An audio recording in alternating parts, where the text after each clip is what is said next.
السلام علیکم ورحمۃ اللہ وبرکاتہ۔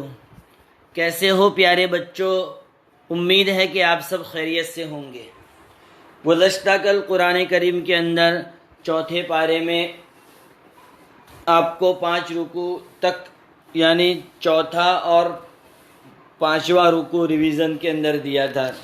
اب آگے 6واں اور 7واں رکوع ریویژن میں ہم آپ کو دے رہے ہیں۔ آپ یہاں سے ریویژن کریں گے۔ وما محمد الا رسول، پیج نمبر 94۔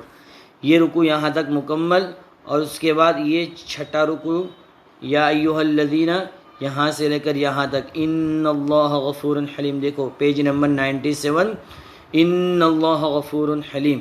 تو یہ 2 رکوع آپ ریویژن کے اندر کریں گے۔ آپ ان 2 رکوع کی اچھی طرح تلاوت کریں، بآواز بلند زور سے آپ اس کو اچھی طرح اس کی تلاوت کریں، اور ان دونوں رکوع کو آپ سنانے کی بھی فکر کریں۔ اب ہم آگے آج ریویژن کے اندر، کل آپ کو علم تجوید کے اندر ایک سبق اور حفظ سورت کے اندر سورۃ العلق دی گئی تھی۔ امید ہے کہ آپ نے دونوں کو یاد کر لیا ہوگا۔ اب آگے ہم آداب و دعا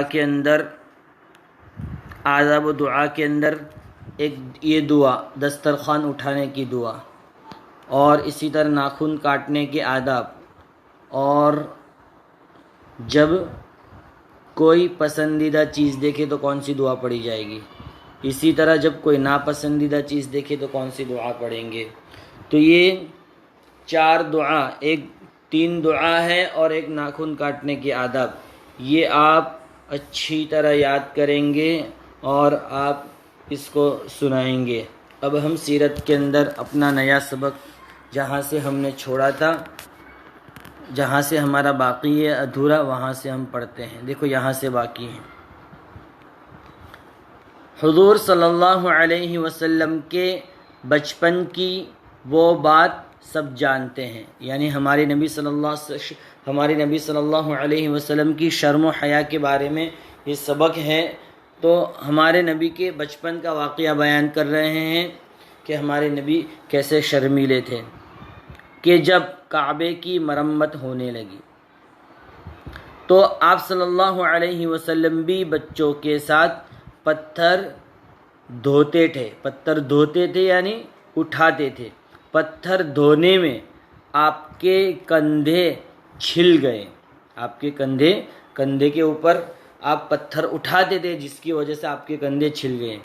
آپ صلی اللہ علیہ وسلم کے چچا عباس نے دیکھا تو آپ کا تہبند کھول کر آپ کے کندھے پر رکھ دیا۔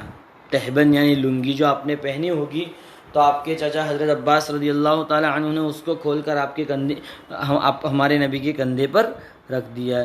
اب جو آپ صلی اللہ علیہ وسلم نے اپنے کو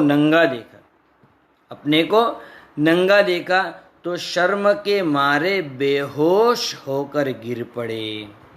حالانکہ چھوٹے بچے تھے ابھی، اس کے باوجود ہمارے نبی اتنے شرمیلے تھے کہ اپنے آپ کو ننگا دیکھا تو بے ہوش ہو گئے۔ اس زمانے میں بچے بڑوں میں اتنی شرم نہیں تھی۔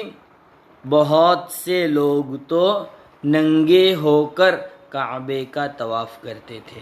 اس زمانے کی حالت بتا رہے کہ اس زمانے میں بچوں کی بات تو بہت دور کی، لیکن بڑے بھی ننگے طواف کرتے تھے۔ انہیں ننگا رہنا اور سب کے سامنے ننگا ہونا کوئی شرم کی بات نہیں تھی۔ کوئی نہ سمجھ سکا کہ محمد کیوں بے ہوش ہو گئے۔ سب آپ کو ہوش میں لانے کی تدبیر کرنے لگے۔ آپ صلی اللہ علیہ وسلم کو ذرا ہوش آیا تو آپ کی زبان سے نکلا، میرا تہبند۔